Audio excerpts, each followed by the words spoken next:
how to unarchive messages on Telegram.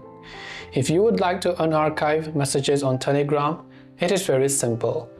Let's say you went ahead and then opened up a certain Telegram app, and then inside a certain chat you simply archived it by either swiping towards the left, or you basically long pressed on it, then tap the three dots and then you selected archive. Now what do you do if you want to unarchive it? If you want to unarchive it, when you open Telegram chats, at the top you can see archived chats. Under it, you will see all the chats that you've archived. So to unarchive it, similarly, you can either swipe left and set it to unarchive, or you can long press on it, then tap the three dots icon, then tap on unarchive to unarchive that chat. This way you can unarchive messages on Telegram.